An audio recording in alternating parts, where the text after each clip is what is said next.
ಆಗಿದೆ. ಇವತ್ತು ಈ ಒಂದು ಈ ಪಂಚ ಗ್ಯಾರಂಟಿಯ ಜೊತೆಗೆ ಈ ನರೇಗಾ ಯೋಜನೆ ಇದರಿಂದ ಆ ಮನೆತನ ಒಂದು ಬೆಳಗಲಿಕ್ಕೆ ಸಾಧ್ಯ ಆಗಿತ್ತು. ಆದರೆ ಇವತ್ತು ಈ ಒಂದು ಯೋಜನೆ ಮುಚ್ಚುವ ಹಂತಕ್ಕೆ ಬಂದಿರುವುದರಿಂದ ಇವತ್ತು ನಾವೆಲ್ಲ ಹೋರಾಟವನ್ನು ಮಾಡುವುದು ಅನಿವಾರ್ಯವಾಗಿದೆ.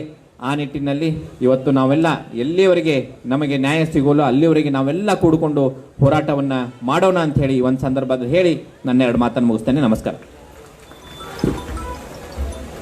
ಇಲ್ಲಿವರೆಗೆ ನಮ್ಮನ್ನೆಲ್ಲ ಉದ್ದೇಶಿಸಿ ಮಾತಾಡಿದಂತಹ ಬೈಲಹೊಂಗಲಿನ ಜನಪ್ರಿಯ ಶಾಸಕ ಮಾದೇಶಣ್ಣ ಕೌಜಲ್ಗಿಯವರು ಸ್ವಚ್ಛತೆ, ಸರಳತೆ ಮತ್ತು ಸ್ವಾವಲಂಬಿಯ ಬದುಕಿನತ್ತ ನಮ್ಮ ಪಯಣವನ್ನು ನಡೆಸಬೇಕನ್ನೋ ಏನು ಸಂದೇಶವನ್ನು ಕೊಟ್ಟರು. ಅದಕ್ಕಾಗಿ ಅವರಿಗೆ ಜಿಲ್ಲಾ DCC ವತಿಯಿಂದ ಅವರಿಗೆ ಹೃದಯಪೂರ್ವಕ ಅಭಿನಂದನೆ ಹೇಳ್ತೇವೆ. ಇದೀಗ ನಿಮ್ಮೆಲ್ಲರನ್ನ ಅಚ್ಚುಮೆಚ್ಚಿನ ಯುವ ನಾಯಕರಂತ ಶ್ರೀ ರಾಹುಲ್ ಜಾರಕಿಹೊಳಿ ಅವರು ರಾಜ್ಯ ಪ್ರಧಾನ ಕಾರ್ಯದರ್ಶಿಗಳಂತ ಅವರು ಈ ಸಭೆಯನ್ನು ಉದ್ದೇಶಿಸಿ ಒಂದೆರಡು ಮಾತುಗಳನ್ನ ತರಬೇಕಂತ ವಿನಂತಿ ಮಾಡ್ತಾರೆ.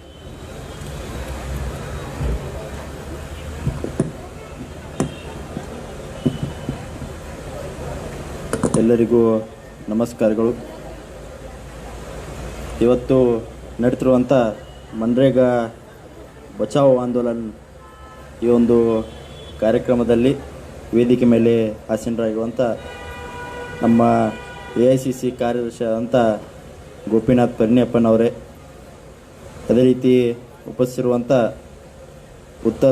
ಬೆಳಗಾವಿ ಉತ್ತರ ಮತಕ್ಷೇತ್ರದ ಶಾಸಕರಾದಂಥ ಆಸಿಫ್ ರಾಜು ಸೇಠ್ ಅವರೇ, ಕಿತ್ತೂರು ಮತಕ್ಷೇತ್ರದ ಶಾಸಕರಾದಂಥ ಬಾಬಾ ಸಾಹೇಬ್ ಪಾಟೀಲ್ ಅವರೇ, ಅದೇ ರೀತಿ ಸವದತ್ತಿ ಮತಕ್ಷೇತ್ರದ ಶಾಸಕರಾದಂಥ ವಿಶ್ವಾಸ್ ವೈದ್ಯ ಅವರೇ, ಬೈಲಹೊಂಗಲ್ ವಿಧಾನಸಭಾ ಮತಕ್ಷೇತ್ರದ ಶಾಸಕರಾದಂಥ ಮಾಂತೇಶಣ್ಣ ಕೌಜಲ್ಗಿ ಅವರೇ, ಚಿಕ್ಕೋಡಿ DCC ಪ್ರೆಸಿಡೆಂಟ್ ಆದಂಥ ಲಕ್ಷ್ಮಣರಾವ್ ಚಿಂಗ್ಳೆ ಅವರೇ, ಅದೇ ರೀತಿ ಬೆಳಗಾವಿ ಗ್ರಾಮೀಣ DCC ಪ್ರೆಸಿಡೆಂಟ್ ಅಂತ ವಿನಯ್ ನವಲ್ಗಟ್ಟೆ ಅವರಾಗಿರ್ಬೋದು, ಅದೇ ರೀತಿ ಯುವ ನಾಯಕರು ಆಗಿರುವಂಥ ಮುರ್ನಾಳ್ ಹೆಬ್ಬಾಳ್ಕರ್ ಅವರಾಗಿರ್ಬೋದು, ವೇದಿಕೆ ಮೇಲೆ ಆಸೀನರಾಗಿರುವಂಥ ಎಲ್ಲ ಕಾಂಗ್ರೆಸ್ ವಿವಿಧ ಘಟಕಗಳ ಅಧ್ಯಕ್ಷ ಆಗಿರ್ಬೋದು, ಪದಾಧಿಕಾರಿಗಳೇ, ಉಪಸ್ಥಿತಿರುವಂಥ ಎಲ್ಲ ಮನ್ರೇಗಾ ಕಾರ್ಮಿಕ ಬಂಧುಗಳಿಗೆ ನಮಸ್ಕಾರನ ಹೇಳ್ತಾ, ಇವತ್ತಿನಿಂದ ಮನ್ರೇಗಾ ಬಚಾವ್ ಆಂದೋಲನ AICC ಮಾರ್ಗದರ್ಶನದಂತೆ ಇವತ್ತು ಬೃಹತ್ ಮಟ್ಟದಲ್ಲಿ ಇಡೀ ರಾಷ್ಟ್ರಾದ್ಯಂತ ಈ ಆಂದೋಲನವನ್ನು ಮಾಡ್ತಿದ್ದಾರೆ. ಯಾಕಂದರೆ ಬಹುಶಃ 2005ರಲ್ಲಿ ಕಾಂಗ್ರೆಸ್ ಪಕ್ಷ ಕೇಂದ್ರ ಸರ್ಕಾರದಲ್ಲಿ ಅಧಿಕಾರದಲ್ಲಿರುವಂಥ ಸಂದರ್ಭದಲ್ಲಿ ಮನಮೋಹನ್ ಸಿಂಗ್ ಅವರು ಒಂದು ಒಳ್ಳೆಯ ಉದ್ದೇಶನ ಇಟ್ಕೊಂಡು ಗ್ರಾಮೀಣ ಮಟ್ಟದಲ್ಲಿ ಯಾರು ಕೂಡ ಬೇರೆ ನಗರ ಪ್ರದೇಶಕ್ಕೆ ಅವರು ವಲಸೆ ಹೋಗಬಾರ್ದು, ಅಲ್ಲೇ ಗ್ರಾಮೀಣ ಪ್ರದೇಶದಲ್ಲಿ ಹುಡ್ಕೊಂಡು ಅವ್ರಿಗೊಂದು ಉದ್ಯೋಗ ಅವಕಾಶಗಳನ್ನ ಕೊಡಬೇಕಂತ ಒಂದು ನಿಟ್ಟಿನಲ್ಲಿ ಈ ಮನ್ರೇಗಾ ಯೋಜನೆಯನ್ನು ಅವರು ಮಾಡಿದರು. ಈ ತಮಗೂ ಎಲ್ಲ ಗೊತ್ತಿದ್ದಂಗೆ ಈ ಮನ್ರೇಗಾ ಯೋಜನೆ ಮುಖಾಂತರ ಅನೇಕ ಗ್ರಾಮೀಣ ಮಟ್ಟದಲ್ಲಿ ಪಂಚಾಯಿತಿ ಮಟ್ಟದಲ್ಲಿ ತಮಗೆ ಗ್ರಾಮೀಣ ಅಭಿವೃದ್ಧಿ ಮಾಡಲಿಕ್ಕೆ ಏನೇನು ಅವಕಾಶಗಳಿತ್ತು ತಾವೆಲ್ಲರೂ ಮಾಡಿದ್ದೀರ. ಅದು ರಸ್ತೆ ಅಭಿವೃದ್ಧಿ ಆಗಿರ್ಬೋದು, ಕೆರೆಗಳ ನಿರ್ಮಾಣ ಆಗಿರ್ಬೋದು, ಮತ್ತು ಇನ್ನಿತರ ಬೇರೆ ಬೇರೆ ಸಮಾಜಕ್ಕೆ ಬೇಕಾದಂಥ ಸುಧಾರಣೆಗಳು ಏನೇನು ಬೇಕಾಗಿದ್ದು ಅದು ನರೇಗಾ ವತಿಯಿಂದ ಮಾಡುವಂಥ ಒಂದು ವ್ಯವಸ್ಥೆಯನ್ನು ನಮ್ಮ ಕೇಂದ್ರ ಸರ್ಕಾರ 20 ವರ್ಷಗಳ ಹಿಂದೆ ಆ ವ್ಯವಸ್ಥೆಯನ್ನು ಇವತ್ತು ಮಾಡಿಕೊಟ್ಟಿತ್ತು. ಆದರೆ ಈಗ ಪ್ರಮುಖವಾಗಿ ಮನ್ರೇಗಾನ್ನ VBG ರಾಮ್ಜಿ ಅಂತ ಒಂದು ಹೆಸರು ಕೊಡೋ ಮುಖಾಂತರ, ಅಂದರೆ ವಿಕಸಿತ್ ಭಾರತ್ ರೋಜ್ಗಾರ್ ಆಜೀವಿಕಾ ಮಿಷನ್ ಗ್ರಾಮೀಣ ಅಂತ ಒಂದು ಹೆಸರು ಕೊಡೋ ಮುಖಾಂತರ ಆ ಮನ್ರೇಗಾ ಕಾಯ್ದೆಯನ್ನು ತಿದ್ದುಪಡಿ ಮಾಡೋ ಮುಖಾಂತರ ಅನೇಕ ಬದಲಾವಣೆ ತರುವಂಥ ಒಂದು ಯೋಚನೆಯನ್ನು ಹಾಕೊಂಡಿದ್ದಾರೆ. ಪ್ರಮುಖವಾಗಿ 100 ದಿವಸಗಳ ಒಂದು ವರ್ಷದಲ್ಲಿ ಕನಿಷ್ಠವಾಗಿ 100 ದಿವಸಗಳನ್ನು ಉದ್ಯೋಗಾವಕಾಶವನ್ನು ಕೊಡಬೇಕಂತ ಮನ್ರೇಗಾ ಏನು ಹೇಳ್ತಿತ್ತು. ಈಗ 125 ದಿನ ಮಾಡಿವಂತ ಅವ್ರು ಹೇಳ್ತಾ ಇದ್ದಾರೆ. ಆದರೆ ಅದರಲ್ಲಿ 60 ದಿನಗಳ ಒಂದು ಕಾಲ ಒಂದು ನಿರ್ಬಂಧ ಆಗ್ತೇವೆ ಅಂತ ಕೂಡ ಅವರು ಹೇಳ್ತಾ ಇದ್ದಾರೆ. ಆ ಒಂದು 60 ದಿನದ ಕಾಲ ಯಾರು ಕೂಡ ಕೆಲಸ ಮಾಡ್ತಕ್ಕದಲ್ಲ ಅಂತ ಸ್ಪಷ್ಟವಾಗಿ ಕೇಂದ್ರ ಸರ್ಕಾರದವರು ಈಗಾಗಲೇ ಹೇಳಿದ್ದಾರೆ. ಅಂದರೆ ಯಾವಾಗ ಅವರು ನೋಟಿಫಿಕೇಶನ್ ಹೊರಡ್ತಾರೆ ಅವಾಗ ಮಾತ್ರ ಆ ಕೆಲಸವನ್ನು ಮಾಡುವಂಥ ಅವಕಾಶ ಇವತ್ತು ಮನ್ರೇಗಾಗೆ ಒಂದು VBG ಕಾರ್ಮಿಕರಿಗೆ ಇರ್ತದಂಥ ಮಾತನ್ನು ಅವರು ಹೇಳ್ತಾ ಇದ್ದಾರೆ. ಅದಕ್ಕೆ ಯಾವ ರೀತಿ ಈಗ ತಾವು ಪಂಚಾಯತ್ ಸದಸ್ಯರಾಗಿರ್ಬೋದು, ತಾವು ಯಾವಾಗ ನಮ್ಮ ಡಿಮಾಂಡ್ಗಳಿರ್ತವೆ, ಕೆಲಸ ಮಾಡುವಂಥ ಒತ್ತಾಯ ಇರ್ತದೆ, ಯಾವಾಗ ತಮ್ಮ ಬೇಡಿಕೆ ಇರ್ತದೆ, ಅವಾಗ ಮಾಡುವಂಥ ಅವಕಾಶ, ಆ ಹಕ್ಕುಗಳನ್ನು ಇವತ್ತು ಕಸ್ಕೊಳ್ಳುವಂಥ ಕೆಲಸ ಈ VBG ರಾಮ್ಜಿ ಮುಖಾಂತರ ಕೇಂದ್ರ ಸರ್ಕಾರ ಮಾಡ್ತಾ ಇದೆ ಅಂತ ನಾವೆಲ್ಲರೂ ಹೇಳ್ಬೋದು. ಸ್ವತಂತ್ರವಾದಂಥ ಪಂಚಾಯತ್ಗೆ ಇರುವಂಥ ಸ್ವತಂತ್ರವನ್ನು ಇವತ್ತು ಕಸ್ಕೊಳ್ಳುವಂಥ ಕೆಲಸ ಈ VBG ರಾಮ್ಜಿ ಮುಖಾಂತರ ಆಗ್ತದೆ ಅಂತ ನಾವೆಲ್ಲರೂ ಹೇಳ್ಬೋದು. ಮತ್ತು ಇನ್ನೊಂದು ಪ್ರಮುಖವಾಗಿ ಹೇಳಬೇಕಂದ್ರೆ, ಮೊದಲು ಈ ಕಾರ್ಮಿಕರ ವೇತನ ಎತ್ತುವುದು 100% ಎಲ್ಲ ಕೇಂದ್ರ ಸರ್ಕಾರದಿಂದ ಆ ವೇತನ ಬರುವಂಥ ವ್ಯವಸ್ಥೆ ಇರ್ತಿತ್ತು. ಆದರೆ ಈಗ ಅದನ್ನು 60% ಕೇಂದ್ರ ಸರ್ಕಾರ, 40% ರಾಜ್ಯ ಸರ್ಕಾರ ಕೊಡುವ ಮುಖಾಂತರ ರಾಜ್ಯ ಸರ್ಕಾರದ ಆರ್ಥಿಕ ವ್ಯವಸ್ಥೆ ಮೇಲೆ ಒಂದು ಹೊರೆ ಹಾಕುವಂಥ ಕೆಲಸ ಇವತ್ತು ಕೇಂದ್ರ ಸರ್ಕಾರದವರು ಮಾಡ್ತಿದ್ದಾರೆ ಅಂತ ನಾವೆಲ್ಲರೂ ಸ್ಪಷ್ಟವಾಗಿ ನೋಡ್ಬೋದು. ಅದಕ್ಕೆ ಈ ವಿವಿಧ ಸಮಸ್ಯೆಗಳನ್ನ ಇಟ್ಕೊಂಡು ಇವತ್ತು ನಮ್ಮ ಹಳೆಯ ವ್ಯವಸ್ಥೆ ಏನಿತ್ತು, ಮನ್ರೇಗಾ ಯಾವ ರೀತಿ ನಡೀತಾ ಇತ್ತು ಅದನ್ನ ಆ ರೀತಿಯೇ ನಡಿಬೇಕಂತ ಒಂದು ಉದ್ದೇಶ ಇಟ್ಕೊಂಡು ಇವತ್ತು ರಾಷ್ಟ್ರ ಮಟ್ಟದಲ್ಲಿ ರಾಹುಲ್ ಗಾಂಧೀಜಿಯವರಾಗಿರ್ಬೋದು, ಸೋನಿಯಾ ಗಾಂಧೀಜಿಯವರಾಗಿರ್ಬೋದು, ಖರ್ಗೆ ಸಾಹೇಬರು ಎಲ್ಲವನ್ನು ರಾಷ್ಟ್ರ ಮಟ್ಟದಲ್ಲಿ ಹೋರಾಟವನ್ನು ಮಾಡ್ತಾರೆ.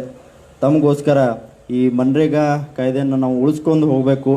ಯಾವ ರೀತಿ ಮೊದಲು ನಾವು ವ್ಯವಸ್ಥೆನ ಕೆಲಸವನ್ನು ಮಾಡ್ಕೊತ ಹೋಗ್ತಿದ್ವಿ, ಕನಿಷ್ಠ ವೇತನ ಯಾವ ರೀತಿ ನಮಗೆ ಬರ್ತಾ ಇತ್ತು, ಆ ರೀತಿಯೇ ಒಂದು ಪದ್ಧತಿ ಹೋಗ್ಬೇಕಂತ ಒಂದು ಉದ್ದೇಶನ ಇಟ್ಕೊಂಡು ಇವತ್ತು ಎಲ್ಲ ಕಡೆ ಆಂದೋಲನ ಮಾಡ್ತಿದ್ದಾರೆ. ಮತ್ತು ಅದ್ರ ಜೊತೆಗೆ ಅನೇಕ ಅಡ್ವಾನ್ಸ್ ಟೆಕ್ನಾಲಜಿ ತರೋ ಮುಖಾಂತರ GPS ಆಗಿರ್ಬೋದು, ಅನೇಕ ಬಯೋಮೆಟ್ರಿಕ್ ಆಗಿರ್ಬೋದು, ಇಂಥ ಬೇರೆ ಬೇರೆ ಟೆಕ್ನಾಲಜಿಯನ್ನು ಏರೋ ಮುಖಾಂತರ ಸಾಕಷ್ಟು ಕೆಲಸ ಮಾಡಲಿಕ್ಕೆ ಮತ್ತು ವೇತನ ಕೊಡಲಿಕ್ಕೆ ಸಾಕಷ್ಟು ತೊಂದರೆ ಆಗೋಂಥ ಸಂದರ್ಭದಲ್ಲಿ ಅದು ಕೂಡ ಒಂದು ಪಾಯಿಂಟು VBG ರಾಮ್ಜಿಯಲ್ಲಿ ಇದೆ. ಅದಕ್ಕೆ ಆ ಒಂದು ನಿಟ್ಟಿನಲ್ಲಿ ನಾವೆಲ್ಲರೂ ಇವತ್ತು ಬೃಹತ್ ಮಟ್ಟದಲ್ಲಿ ಹೋರಾಟ ಮಾಡೋ ಮುಖಾಂತರ ನಾವು ಈ ಕಾಯ್ದೆಯನ್ನು ರದ್ದು ಮಾಡಬೇಕು. ಅದ್ರ ಜೊತೆಗೆ ಮನ್ರೇಗಾನ ಹಳೆಯ ಕಾಯ್ದೆ ಯಾವ ರೀತಿ ಇತ್ತು ಅದನ್ನ ಮತ್ತೆ ಮರುಸ್ಥಾಪನೆ ಮಾಡಬೇಕಂತ ನಿಟ್ಟಿನಲ್ಲಿ ಇವತ್ತೆಲ್ಲರೂ ಹೋರಾಟವನ್ನು ಮಾಡ್ತಿದ್ದಾರೆ. ಅದ್ರ ಜೊತೆಗೆ ಇವತ್ತು ಪ್ರಮುಖವಾಗಿ ಹೇಳಬೇಕಂದ್ರೆ, ಮಹಾತ್ಮ ಗಾಂಧೀಜಿಯವರ ಹೆಸರನ್ನು ಬದಲಾಯಿಸುವಂಥ ಕೆಲಸ ಈ ಯೋಜನೆ ಮುಖಾಂತರ ಅವರು ಮಾಡ್ತಿದ್ದಾರೆ. ಇವತ್ತು ಮಹಾತ್ಮ ಗಾಂಧಿಯವರ ಒಂದು ತತ್ವ ಆಗಿರ್ಬೋದು, ಸಿದ್ಧಾಂತಗಳ ಬಹುಶಃ ಭಾರತ ದೇಶಕ್ಕೆ ಅಷ್ಟೇ ಸೀಮಿತವಾಗಿಲ್ಲ, ಇಡೀ ವಿಶ್ವದಲ್ಲೇ ಭಾರತ ದೇಶ ಅಂದರೆ ಒಂದು ಗಾಂಧೀಜಿಯವರ ನೆಲ ಅಂತ ಇಡೀ ವಿಶ್ವದಲ್ಲಿ ಅದನ್ನ ಗುರುತಿಸ್ತಾರೆ. ಅವರು ನಮಗೆ ಕೊಟ್ಟಂಥ ಹಾದಿ ಅದು ಸತ್ಯ, ಅಹಿಂಸೆ ಆಗಿರ್ಬೋದು. ಸತ್ಯಾಗ್ರಹ ಮೂಲಕ ನಮಗೆ ಹೋರಾಟವನ್ನು ಮಾಡಿಕೊಟ್ಟಿದ ಯಾರು ತೋರಿಸಿದಾರೆ ಅಂದರೆ ಅದು ಮಹಾತ್ಮ ಗಾಂಧೀಜಿಯವರು.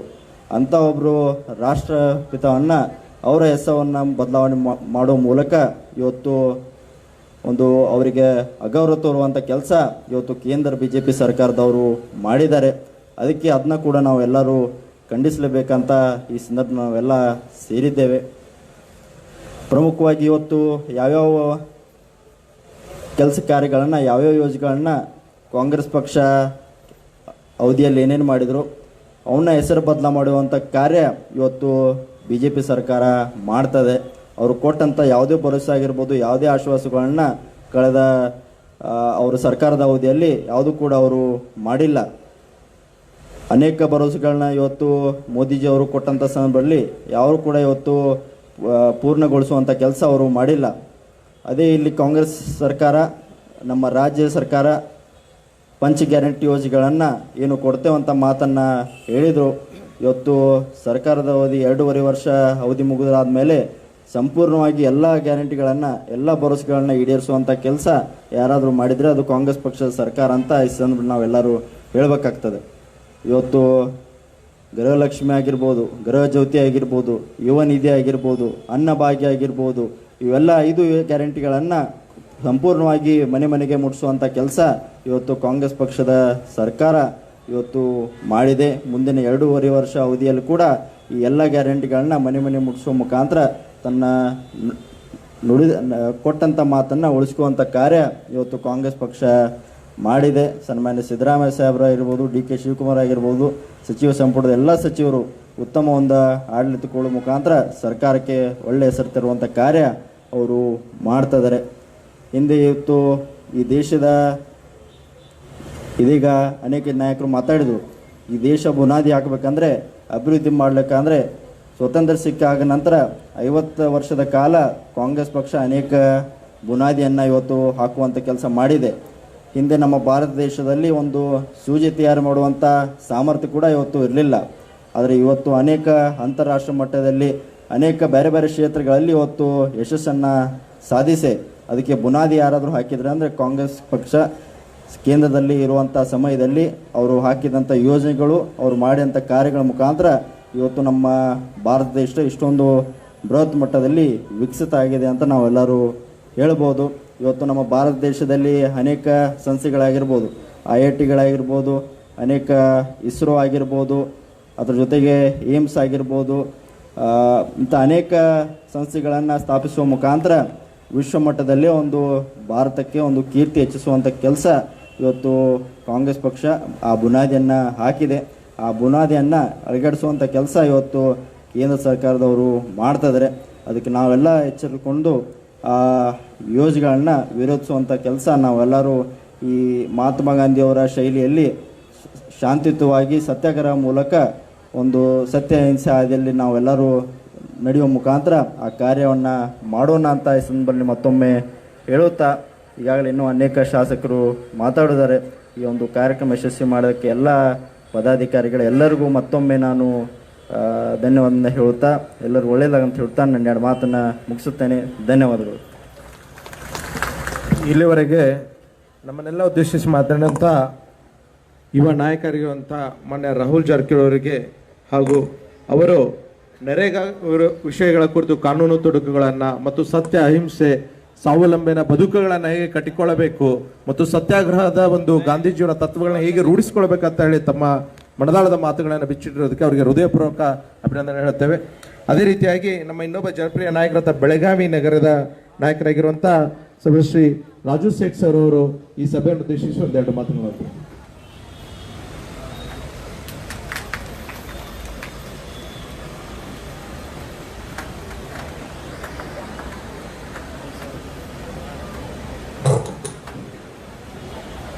ಎಲ್ಲರಿಗೆ ನಮಸ್ಕಾರ. ಬೋಲೋ ಭಾರತ್ ಮಾತಾ ಕಿ, ಬೋಲೋ ಭಾರತ್ ಮಾತಾ ಕಿ. ಕಾಂಗ್ರೆಸ್ ಪಾರ್ಟಿಗೆ ಜಯವಾಗಲಿ ಹೇಳಿದ್ದು ಕಾಂಗ್ರೆಸ್ ಪಾರ್ಟಿಗೆ. ವೇದಿಕೆ ಮೇಲೆ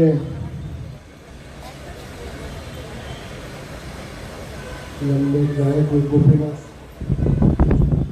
ಸಾಹೇಬರು, ಸೆಕ್ರೆಟರಿ AICC ಅವರಿಗೆ, ಆತ್ಮೀಯರು, ಹಿರಿಯರು, ಶಾಸಕರು, ಮಹಂತೇಶ್ ಕೌಜಲ್ಯ ಅವರು, ಸಹೋದರ ಶಾಸಕರು ಮತ್ತು ಶಾಸಕರು, ಬಾಬಾ ಸಾಹೇಬ್ ಪಾಟೀಲ್ ಅವರೇ, ವಿಶ್ವಾಸ್ ವೈದ್ಯ ಅವರೇ, DCC ಗ್ರಾಮೀಣ ಅಧ್ಯಕ್ಷರು ವಿನಯ್ ನಾವಕಟ್ಟಿ ಅವರೇ, ಚಿಕ್ಕೋಡಿ ಜಿಲ್ಲಾ ಅಧ್ಯಕ್ಷರು ಹಿರಿಯ ಸಾಹೇಬ್ರೆ, ಲೋಕಸಭಾ ಕ್ಯಾಂಡಿಡೇಟ್ ಹೆಬ್ಬಾಳ್ಕರ್ ಅವರೇ,